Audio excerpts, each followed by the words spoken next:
Imagine a world where the internet was still in its infancy, a realm waiting to be explored, manipulated, and perhaps even liberated. It was against this backdrop that a group of visionary hackers emerged, pushing the boundaries of what was possible both technically and ideologically. We've covered a lot of hackers and the associated groups in the show. We've traveled from the emergence of networking to modern cyber warfare, but it's not very often that we can follow the evolution of one group that grew up in tandem with the internet as we know it. Today, I want to talk a bit about the secrets and the not-so-secrets of a group that has left an indelible mark on the digital landscape. I'm inviting you on a trip through an episode that takes us back to the genesis of cyber activism, where code met counterculture and innovation blended with subversion. I'm John Cordes, and for my first episode back, I'm inviting you to come with me to ask the question, what the shell is the Cult of the Dead Cow?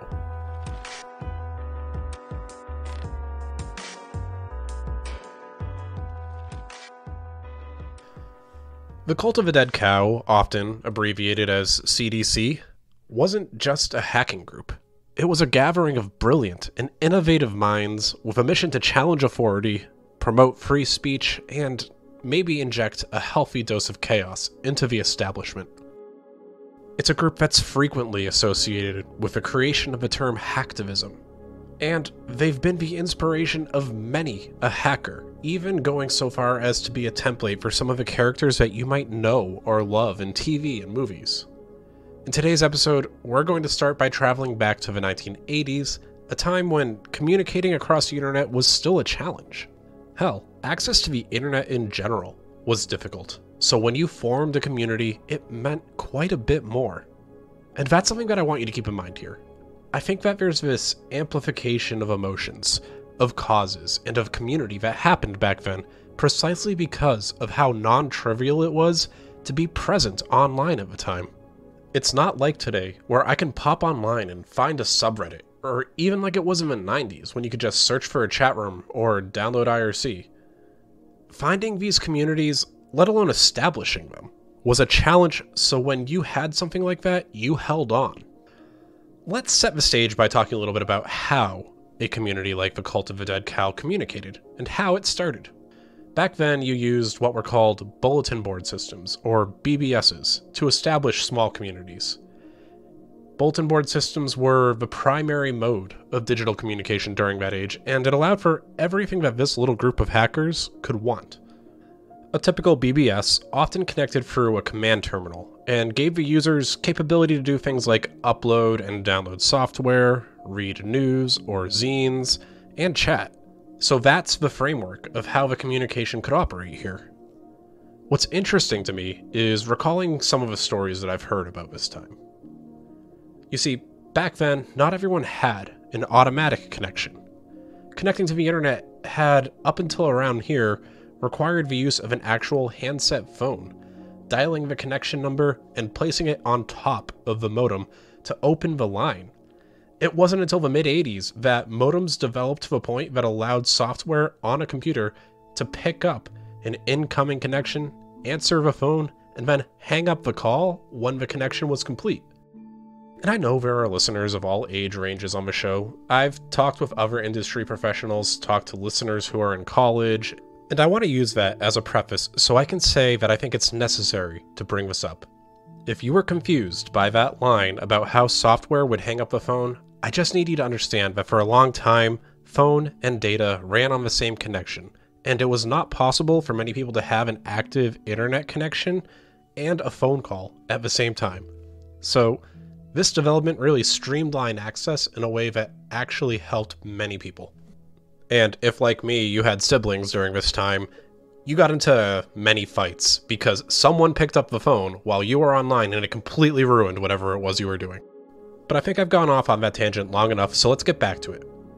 We've set the stage at around 1984, we'll say, and that's when the Cult of the Dead Cow is believed to have been formed. Hacker groups were forming up left and right around this time. There was, and still kind of is, I guess, this sci-fi romanticism about the hacker underground. Depending on what you were watching or what you were reading, it offered an escape from a world proper, to a community that really just got it. Or maybe it dangled the idea of social and societal change with the application of your skill set. There seemed to be something to latch onto for everyone. Anyone who was slightly misplaced, whether you were a script kiddie or maybe a hacker elite. These early days were marked quickly with notoriety for the small group's mix of technological prowess and playful antics.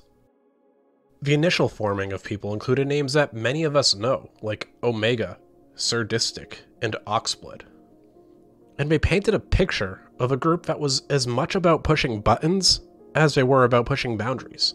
So I guess you could say they were pushing buttons for machines and for people. But what set the CDC apart from the myriad of hacking collectives that sprung up during that era? It was their unique blend of it all. The tech skills, the political activism, the unapologetic attitude, it really seemed to make them stand out from a crowd. They believed in hacking for a purpose, exposing vulnerabilities, sparking public discord, and challenging the status quo. And they did so with flair, releasing a series of hacking tools that weren't meant to just be impressive in their technical execution, but also in their impact on the digital landscape. Joseph Menn, who literally wrote the book about Cult of the Dead Cow, gave a talk that touched on some of this at the 2021 DEF CON Red Team Village. And he has a point that I very much liked. He described how, because so many kids wanted access to the internet and couldn't get it from their parents, the only way to do so was either illegally or very much in the gray. So, at the get-go, a lot of the hacker groups, CDC especially, were forced to establish a moral code of where their line was because they had already crossed one to get started. That moral code and ethical boundary wasn't the same across the entire group, but it would lead a lot of impact that it had as many members started to think about where and how they wanted to use their talents. And before we really get into how they used those talents, let's start with a little bit of an intro to some of those big names that I read off earlier. A man named Kevin Wheeler is considered by Joseph Menn to be the group's founder. It's believed that Kevin, who grew up in Texas, started the group as he participated in the BBS boards of the time. He would often trade, share, and hoard cracked versions of software that he could take and use or even just distribute. And as the group started to settle into something more rigid, Wheeler would end up naming it after what he believed to be, quote, the unpleasant hind part of the most iconic Texas industry. And thus, the hacker known as Swamp Rat came to create the name Cult of the Dead Cow. Misha Kubecka, also known as Omega, is often considered to be another one of the founding members of CDC. He was a key figure in the group's activities and contributed to hacking tools and writing influential text on the culture in general. Josh Buckbinder, known as Surdistic, was another prominent member. He was known for his technical skills and his involvement in creating one of the group's most prominent hacking tools, Back Orifice. We'll get to that a little bit later, but it's incredible the amount of work that he did. Oxblood Ruffin. He's a Canadian hacker, and I think that's partly why internally he was referred to as the group's foreign minister. Ruffin was one of the people here who really embraced the societal impact that hacktivism could have. He has never stopped being active in human rights conferences, as well as the typical tech conferences that you'd expect from someone like this. His real name is Joel Furr, and he was an early member of the CDC and played a crucial role in shaping the group's philosophy. That philosophy is going to be important later, and he was an advocate for digital rights, privacy, and online free expression. Those are just 4 of the early members. We'll touch on some of the other members as well later on in the episode, but I think I wanted to lay the groundwork that this started as a small group that wasn't just about hacking for the sake of it. They had a philosophy that revolved around using technology as a tool for social change. I mean, they also did share cracked games and software, but what do you expect? As I mentioned earlier, they were pioneers in the concept of hacktivism, using their technical skills to challenge oppressive regimes, fight for online privacy, and highlight the importance of free expression in the digital realm. So now that we have a small glimpse into who they are, let's start a little bit about what they actually did to gain the notoriety that came with it. One of the first times the group really began to make ripples was in the early 1990s, when they decided, much like many groups before and many groups after, the Church of Scientology was to be their target. Now, for this next part, I want to let you know that you can go to the Cult of the Dead Cow website, cultdeadcow.com, and find the communications that they would release. They keep an archive of everything they put out there. So, on June 4th, 1995, there was a communication published at 7:19 p.m. from Swamp Rat. I'll read it off to you right now. It says, quote, "For immediate release. For more information, contact srat@cascade.net." And on a side note, I do wonder if that email is still valid. A statement from Cult of the Dead Cow, CDC Communications. "It is our belief that L. Ron Old Mother Hubbard is to be held accountable for the deaths of thousands of innocent men, women, and children in the killing fields of Phnom Penh, as we suspect that Pol Pot was a Scientologist. We believe that L. Ron Hubbard is actually none other than Heinrich Himmler of the SS, who fled to Argentina and is now responsible for the stealing of babies from hospitals and raising them as super soldiers for the purpose of overthrowing the US federal government in a bloody revolution. We fear plans of a Fourth Reich to be established on our home soil under the vise-like grip of oppression known as Scientology. In order to preserve our way of life and keep the torch of freedom lit for future generations, we feel it's our duty as responsible world citizens to declare war on the so-called Church of Scientology. As future developments occur, we will broadcast them to the free world as soon as possible. Thank you for your time. S. Rat, Fearless Leader." Ultimately, not a lot is really known about the campaign in terms of how serious it was and what they did. I'd imagine it was along the lines of data harvesting and service interruption, but there's always a possibility that it stretched out even further than that. I wasn't able to find much about it, even looking for communications after that. Let's flash forward a year or so, because in 1996, a crucial piece of hacker history happened: the publishing of the essay titled "The Conscience of a Hacker," or as I think many other people know it, the Hacker Manifesto. A hacker by the name of The Mentor published this manifesto after his own arrest, and it was amplified by many of the hacker zines at the time and many of the groups, along with the CDC. Honestly, I think we could use the manifesto as a starting point for many episodes just delving into its impact, but the down and dirty of it is that it posited that there is a point to hacking that extends beyond the selfish desires to steal, damage, exploit, or harm other people, and that technology should be used to broaden our horizons, not constrict it. There was this idea that there was a responsibility to use hacking to try to keep the world free. In a word, hacktivism. I think I'd like to continue to move up the timeline to the late 90s with what was perhaps one of the more famous accomplishments of the group. It was the development of a tool called Back Orifice. Back Orifice was one of the first major controversies surrounding this group. The tool itself, sometimes shortened to BO, was something that enabled a user to gain complete control over a computer that was running Windows. So at the time, that would have been control over Windows 98, maybe 95. Perhaps more important than that initial statement was it allowed it to happen remotely. And the name Back Orifice is a play off of a piece of software that Microsoft currently had at the point, which is called Back Office. The group developed it, created it, and used it, but it didn't just stop there. That year at DEF CON, which would have been DEF CON 6, I think, it was revealed to the public and handed out on CDs the weekend of August 1st. So they had one of the best mic drop moments in DEF CON history by showing up with the easy-to-use tool, handing it out, and forcing Microsoft into a corner to fix their operating system.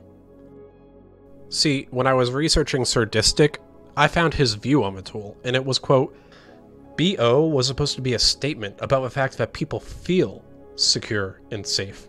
Although there are wide, gaping holes in both the operating system they're using and the means of defense they're using against hostile code." I mean, that was my message. It's even been reported that Surdistic's claim was allegedly privately commended by some of the employees and engineers at Microsoft.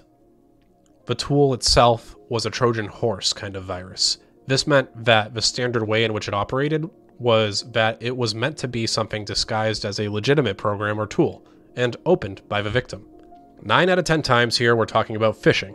Phishing, you know, that thing that you have to take an annual training on every year, because even now, 25 years later, people still don't get that you shouldn't click or open anything that gets sent to you in an email without knowing what it is. Once it was opened, a set of scripts, or exploits, would open the ports that allow for remote connections to the internet and allow for the remote attackers who were there waiting to connect in and get even more access.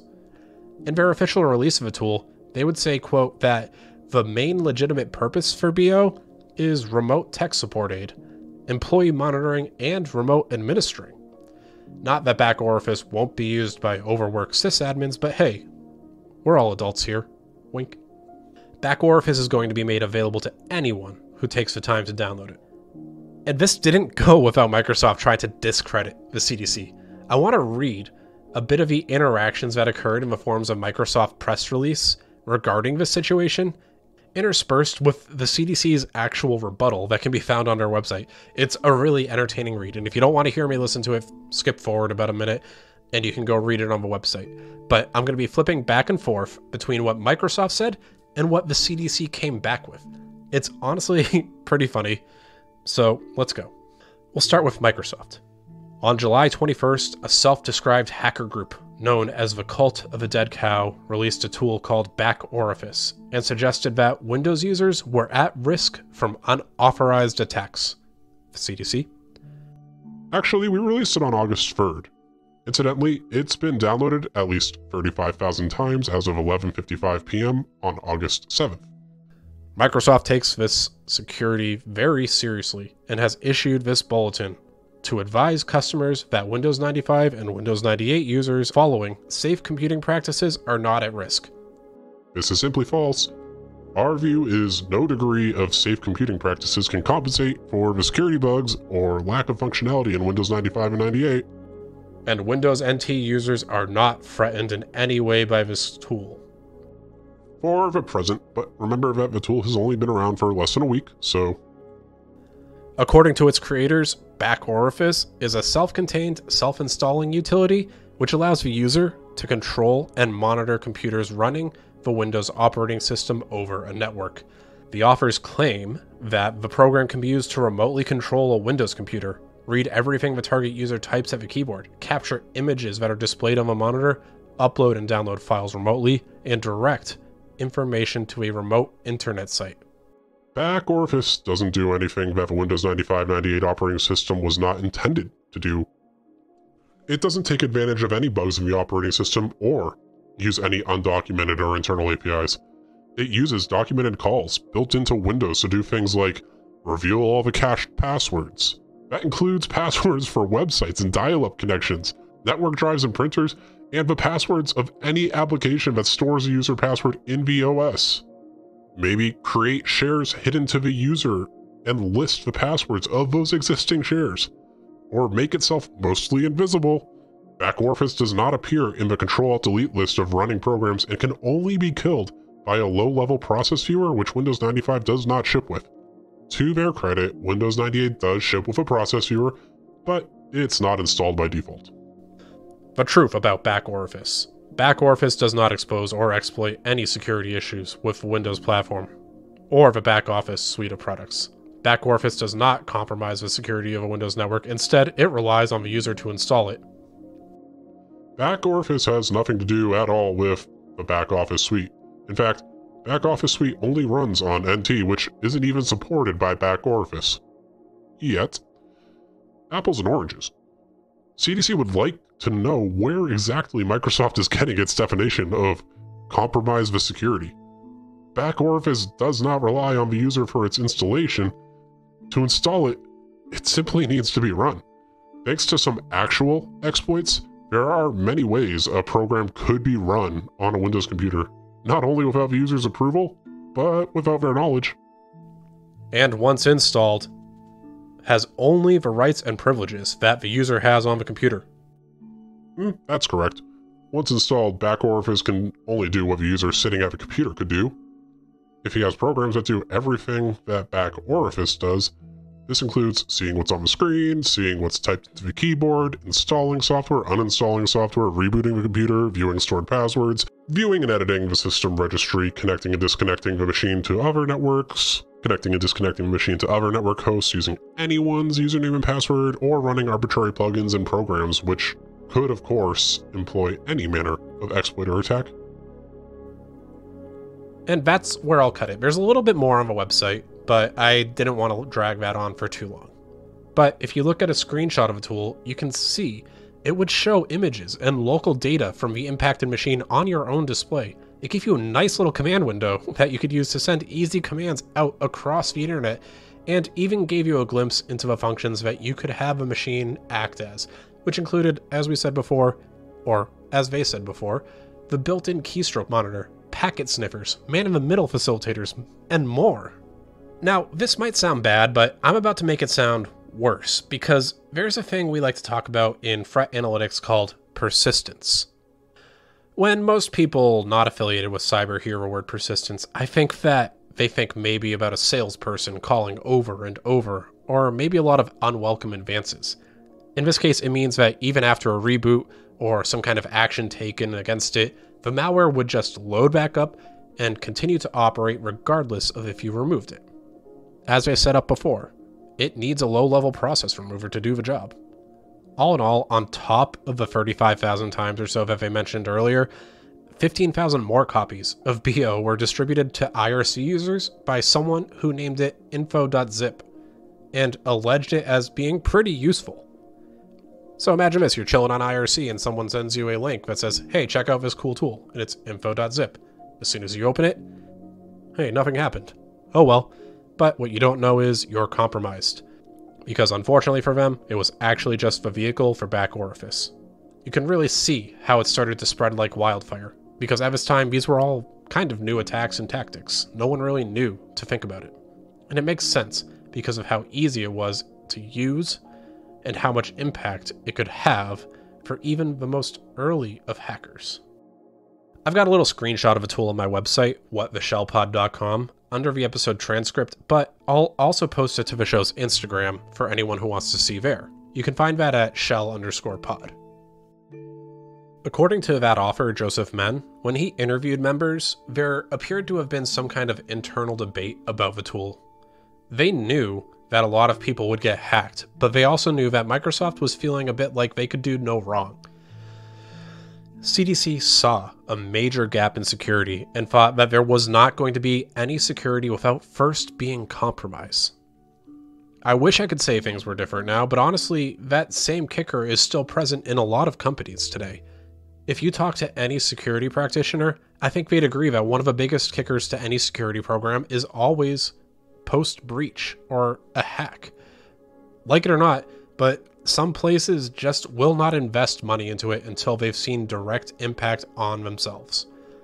It's always impossible until it happens to them. You're always so well protected until something happens to you. And here, Microsoft got an early taste of that firsthand. Even today, Microsoft is better than they were, but just last month, the CEO of Tenable accused them of not giving adequate attention to security issues that were found. And again, it was only when they were backed into a corner that the problem was actually addressed. After Back Orifice was released, the group was riding a bit of a wave of public notoriety. And honestly, based on what I've read, while they'd use that to further their message, I genuinely don't know that they cared as much about it because that wasn't the main goal of any of their antics. It was change. I'm going to move us up to 1999 because this was when a defining incident of hacktivism would occur. Let's set the stage, because at this point the internet is still pretty lawless and government entities were starting to catch up to everything you could do with this kind of access to information. One such government was China. We've talked about the Great Chinese Firewall briefly on the show in the past, but this was around its inception point. Similar to how they used their physical Great Wall as a shield for their people in the past, the goal the Chinese government set out to create was a digital wall that would shield its citizens from differing and dangerous opinions, or at least what the government deemed to be differing and dangerous. The hacking community as a whole took this as an attack of freedom of information and privacy. And in particular, the cult did not approve. And it wasn't just them, other groups would join in to help as well, like the Hong Kong Blondes. All in all, around that time there were claims of disabling a satellite, defacing Chinese government sites, and even infiltration of government computer systems. The Chinese government didn't just shrug these attacks off as children playing with computers either. They ended up creating their own internet task force to monitor and try to squash attempts to spread news or activity of the hacktivists or any other kind of government opposition. On December 23rd of that year, President Zeman actually threatened any of the coders and creators that were a part of this with rather large jail terms if participation continued. As you would expect, the cult, being largely overseas, continued its work, going as far as developing an email plugin that would help normal users in China visit banned internet pages. The plugin worked almost like a man in the middle, where it would reach out and log into a proxy server that wasn't blocked, visit the web page, and then email back what was there to internet users in China. The thought process was that, okay, you can censor what I'm seeing on the internet, but if I can still receive an email and there's no introspection there, then what if I use that as my way to see the outside world? It would be like if I was in prison and the guards never checked my letters, but would monitor what I put on TV in the common room. You can control what I'm doing on the TV, sure, but if someone wanted to mail me pictures of the news with the current headlines, in this specific case, there wouldn't be anything stopping them. Not a perfect analogy, I know, but I feel like at the time, it worked out alright. And honestly, I think it was a really creative and innovative solution to this problem. So let's move us up a little bit so I can talk about a couple more modern things, because there's a lot to cover about the group, and for this episode, I'm just picking out what some of my favorite highlights are. So I want to keep us on track and move us up to the early 2000s. The early 2000s in this case marked the release of Back Orifice 2000, or BO2K, depending on who you talk to. The press release read, quote, "Back Orifice 2000 is a best-of-breed network administration tool, granting sysadmins access to every Windows machine on their network. Using Back Orifice 2000, network administrators can perform typical desktop support duties without ever leaving their desk.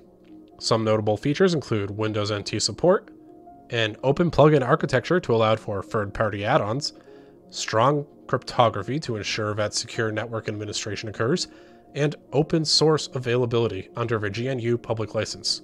So not only did they put this out there, they made it so that others could tack onto this, and effectively made it modular.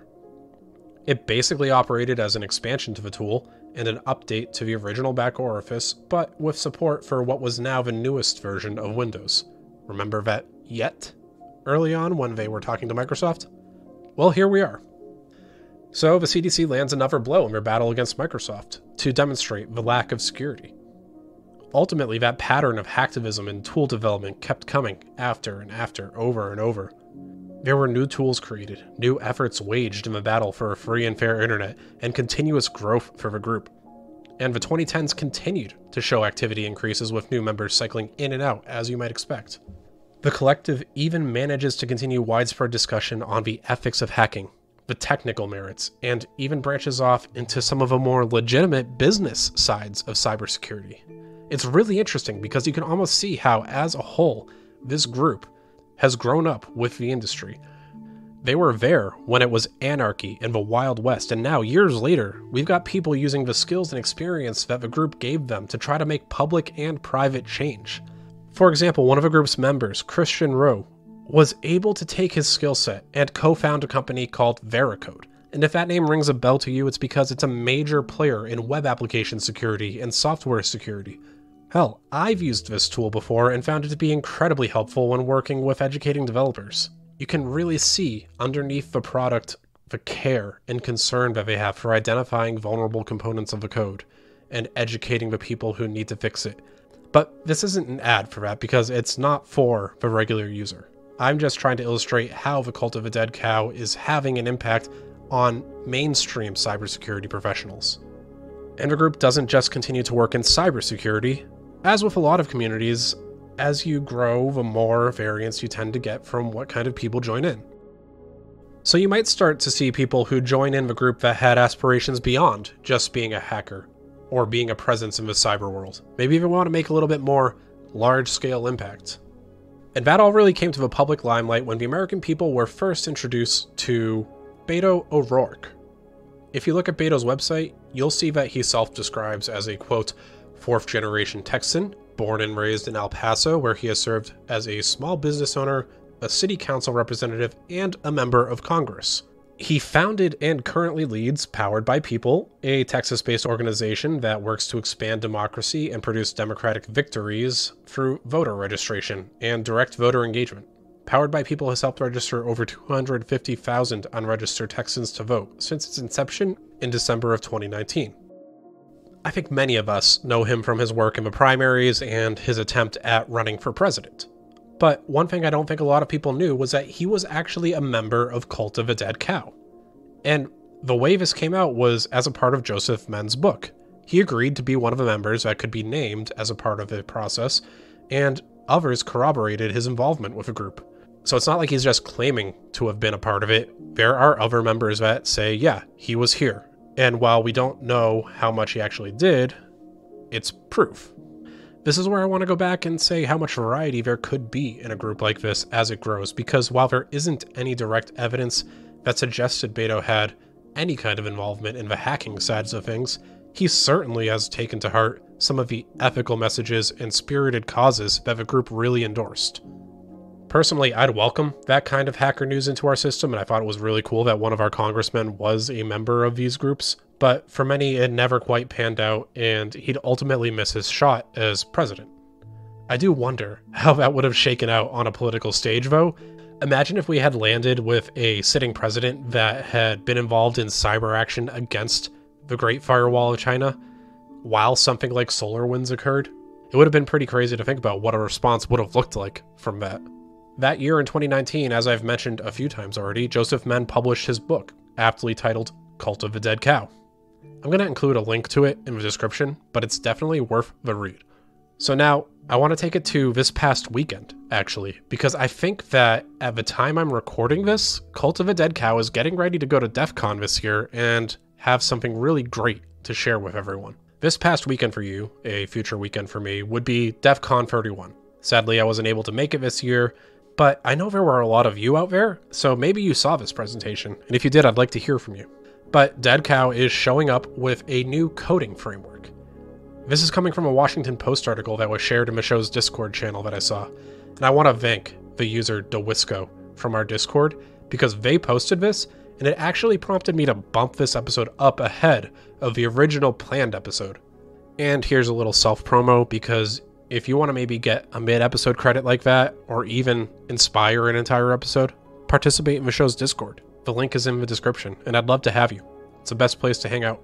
So like I was saying, the cult is planning to show up and debuted a framework for secure social networking. The Post article brings up that the goal is messaging and social networking that won't keep a hold of your own personal data. They're using the existence of already out there tools like Signal and Tor to try to bring privacy back into your hands from the people that are scraping every bit of data they can on you. The key foundation here is a secure end-to-end encryption that makes decryption and interception that much harder for even nation-state level attackers. Ultimately though, the tough part here, as with any framework adoption, is getting people on board. And I wonder if that's part of a reason we're seeing this as a Cult of a Dead Cow presentation. For lack of a better phrase, they're a name brand, and with that, they bring a line of credibility and fame. I imagine we'll see a lot of interest coming out of this from DEF CON, and potentially even a lot of interference. The idea of more privacy doesn't exactly sit well with three-letter agencies and law enforcement, so it could be something that may get a bit of resistance or smearing from that side of the world. I think that for me, Cult of a Dead Cow was a little personal. I remember hearing kind of internet legends from that area when I was young enough to not quite understand it. I remember reading about them as I was first getting back into hacking and security, and now they're still making ripples in the space decades after they started, and continuing to hold on to the very thing that we started the episode discussing, a specific set of ethics and morals about all of it. I'm John Cordes, and I hope this episode gave you a bit of a peek into what the shell, the Cult of a Dead Cow, is, and why they're so renowned. If If you want to learn more about it, read the book or come into the Discord and have a chat with us. Before we go, I'm continuing one tradition that I started before I took my break, and that's taking a prompt or a question from some of the backlog that I received when I first asked for that at the start of the year. This one comes from a listener named Mackenzie on Instagram, and they asked me, have you ever had a personal kind of uh-oh moment where your cybersecurity skills were put to a test? And so while I was scripting this out, this kind of had me racking my head. For a couple reasons. I don't think I've had any major blunders that I can recall, and trust me, it's a little hard to try to do that level of introspection and think about, boy, where did I really screw up? But I think I landed on two stories that I can kind of tell here. One was an uh-oh that caused my home lab to go down for quite a bit, and I'd had to restart the whole thing. And the other one was from my first job in network security. I think for this episode, I'll go with the network security one. This isn't too much of a blunder as a reminder that sometimes the solution in the problem is much simpler than you'd think. I think I was around 23 at the time, and working as a network security engineer. We had one kind of appliance that wasn't critical, but it was valuable in making sure that we could manage other vendors' access in and out of where they needed to be. I'm going to keep this vague because the technical details don't really matter, and I don't want to spill that out. It's also long enough later that I don't really know if that tool is still in use, or even if it still exists. But I digress. I was on call that week, and around 1 a.m. one Sunday morning, I got a page that our appliance was offline. I signed on thinking that I just need to make sure that it failed over and I could continue in the morning, but the failover device was offline as well.